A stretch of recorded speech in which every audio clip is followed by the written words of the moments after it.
नमस्कार मित्रांनो, स्वागत आहे आपला आमच्या आजच्या व्हिडिओमध्ये. मित्रांनो, आजच्या व्हिडिओमध्ये आपण बघणार आहोत आपण कशाप्रकारे पीक सहाय्यक नोंदणी करू शकता. तर त्यासाठी सर्वात अगोदर आपल्याला या लिंकवरती, हे लिंक मी आपल्याला इथं व्हिडिओच्या डिस्क्रिप्शनमध्ये देऊन देणार. या लिंकवरती आल्यानंतर आपल्यासमोर याप्रमाणे हा काही इंटरफेस येऊन देणार. तर इथं आपल्याला हा वरतीच बिकम अ क्रॉप सर्वेअरचा इथं ऑप्शन दिला आहे. तर आपल्याला या ऑप्शनवरती क्लिक करायचं आहे. मग आपल्यासमोर याप्रमाणे हा रजिस्टरचे ऑप्शन्स येऊन जाणार. तर आपण इथं ज्यांच्या कोणाच्या नावानं रजिस्ट्रेशन करत असाल त्यांची इन्फॉर्मेशन द्यायची आहे. सर्वात अगोदर तर इथं आपल्याला त्यांचं नाव द्यायचं आहे. नाव दिल्यानंतर इथं आपल्याला त्यांचं आडनाव द्यायचं आहे. आडनाव दिल्यानंतर इथं खाली आपल्याला त्यांच्या आधार कार्डचे डिटेल्स द्यायचे आहे. इथं आपल्याला त्यांचा आधार कार्ड नंबर द्यायचा आहे. आधार कार्ड नंबर दिल्यानंतर आपल्या इथं बाहेर क्लिक करायचे आहे. मग इथं त्यांच्या आधार कार्डला जो मोबाईल नंबर जोडला असेल त्याच्यावरती एक OTP सेंड होऊन देणार. ते OTP आपल्याला इथं फिल करायचे आहे. OTP फिल केल्यानंतर आपल्या त्या व्हेरीफायवरती क्लिक करायचं. मग इथं आपला याप्रमाणे आपला आधार कार्ड इथं सक्सेसफुली व्हेरीफाय होऊन जाणार. त्याच्यानंतर इथं खाली आपल्याला आपल्या कॉन्टॅक्टची डिटेल्स द्यायचे.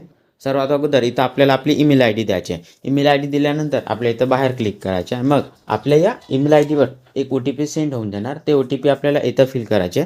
OTP फिल केल्यानंतर आपली हे ईमेल ID पण इथं सक्सेसफुली व्हेरीफाय होऊन जाणार. इथं केव्हा साईटचा प्रॉब्लेम असल्यामुळे इथं OTP येत नाही.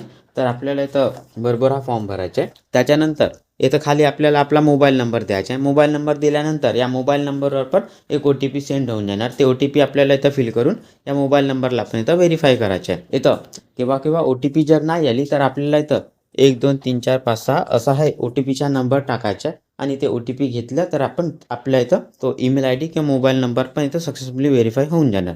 त्याच्यानंतर इथं आपल्याला आपला परमनंट ॲड्रेसची डिटेल्स द्यायच्या. इथं आपल्याला ॲड्रेस लाईन 1 आणि ॲड्रेस लाईन 2चा ऑप्शन दिला आहे. तर आपला जो ॲड्रेस असेल तो ॲड्रेस आपल्याला इथं द्यायचा आहे.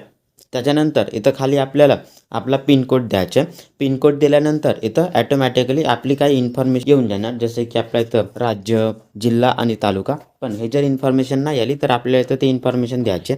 सर्वात अगोदर इथं आपल्याला आपलं राज्य द्यायचं आहे. त्याच्यानंतर इथून आपल्याला आपला जिल्हा द्यायचा आहे. जिल्हा दिल्यानंतर इथं थोडासा लोडिंग होऊन जाणार आणि त्याच्यानंतर इथं खाली आपल्याला हा तालुकाचा ऑप्शन दिला आहे. तर आपला जो तालुका असेल तो तालुका आपल्याला इथून सिलेक्ट करायचा आहे. तालुका सिलेक्ट केल्यानंतर इथं पण थोडासा लोडिंग होऊन जाणार आणि त्याच्यानंतर इथं खाली आपल्याला हा सिटी विलेजचा ऑप्शन दिला आहे. तर आपला जो विलेज असेल, जे सिटी असेल, तो ऑप्शन आपल्या इथून सिलेक्ट करायचे.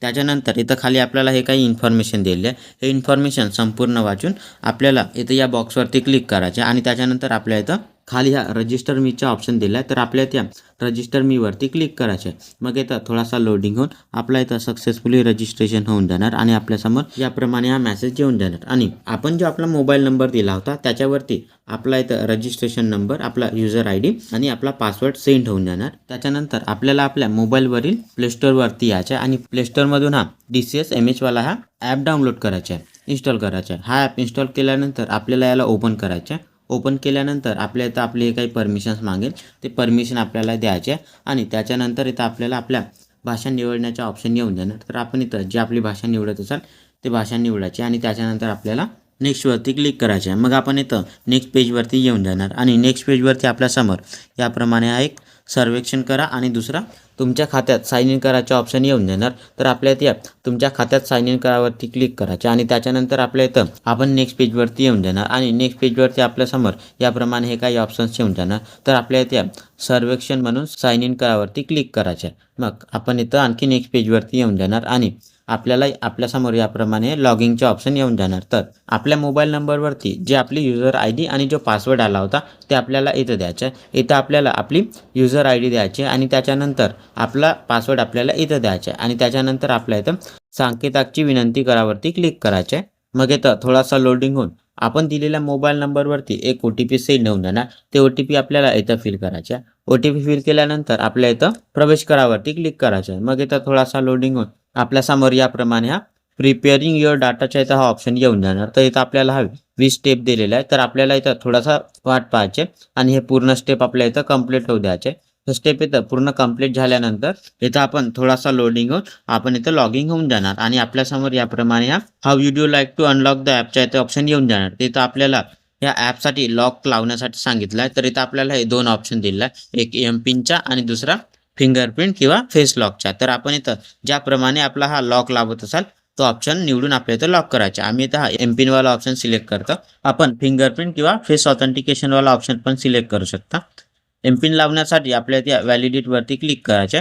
त्याच्यानंतर आपल्यासमोर याप्रमाणे सेट 4 डिजिट एमपिनचा ऑप्शन येऊन जाणार. तर आपल्याला इथं आपला एमपिन द्यायचा. हा एमपिन दिल्यानंतर खाली आपल्याला आणखी एकदा कन्फर्म एमपिनचा ऑप्शन दिलाय. तर आणखी एकदा आपल्याला हा एमपिन इथं द्यायचा आणि त्याच्यानंतर आपल्याला इथं सेट एमपिन वरती क्लिक करायचा. याप्रमाणे इथं आपला हा एमपिन इथं लागून जाणार. त्याच्यानंतर इथं आपल्याला ऑफिशियल नोटीसमध्ये लोकेशन आणि डाटा इंटिग्रिटीच्या इथं काही इन्फॉर्मेशन दिली आहे. हे इन्फॉर्मेशन इथं संपूर्ण वाचून आपल्याला इथं खाली हा बॉक्स दिलेला आहे. तर आपल्याला त्या बॉक्सवरती क्लिक करून आपल्याला त्या प्रोसीडवरती क्लिक करायचं. मग आपल्यासमोर याप्रमाणे हा बँक डिटेल्स देण्याचे इथं ऑप्शन घेऊन जाणार. तर आपण जर आत्ता इथं आपली बँक डिटेल्स देत असाल तर आपल्याला त्या ॲड बँक डिटेल्सवरती क्लिक करायचं आणि जर आपण नंतर देत असाल तर आपल्याला त्या रद्द करावरती क्लिक करायचं. आपण जर आत्ता आपली बँक डिटेल्स देत असाल तर आपल्याला त्या ॲड बँक डिटेल्सवरती क्लिक करायचं. मग आपल्यासमोर याप्रमाणे हे आपल्या बँकेची डिटेल्स देण्याची इथं इन्फॉर्मेशन येऊन जाणार. तर इथं आपल्याला आपल्या बँकेची डिटेल्स द्यायची आहे. सर्वात अगोदर तर इथून आपल्याला आपल्या बँकेचा नाव निवडायचं आहे. त्याच्यानंतर आपल्या बँकेचा जो अकाउंट नंबर असेल, खाता नंबर असेल, तो खाता नंबर आपल्याला इथं द्यायचा आहे आणि त्याच्यानंतर तोच खाता नंबर आपल्या इथं आणखी एकदा देऊन कन्फर्म करायचा आहे. त्याच्यानंतर आपला जो IFSC कोड असेल तो IFSC कोड आपल्याला इथं द्यायचा आहे. IFSC कोड दिल्यानंतर इथं ऑटोमॅटिकली आपला हा शाखा कोड इथं येऊन जाणार. त्याच्यानंतर इथं खाली काही इन्फॉर्मेशन दिली आहे. हे इन्फॉर्मेशन संपूर्ण वाचून आपल्या त्या बॉक्सवरती क्लिक करून प्रोसीडवरती क्लिक करायचे आहे. याप्रमाणे इथं आपण आपली बँकेची डिटेल्स देऊ शकता. तर मित्रांनो, अशा प्रकारे आपण इथं आपली पीक सहाय्यक नोंदणी ऑनलाईन करू शकता आणि बाकीचे जे समोरची प्रोसेस आहे ते आपल्याला इथं आपल्या तहसीलद्वारे समोर कळवण्यात येऊन जाणार. मित्रांनो, आपल्याला जर आमचा हा व्हिडिओ आवडला असेल तर आमच्या व्हिडिओला लाईक आणि अशाच प्रमाणे व्हिडिओ पाहण्यासाठी आमच्या चॅनलला सबस्क्राईब करायला विसरू नका.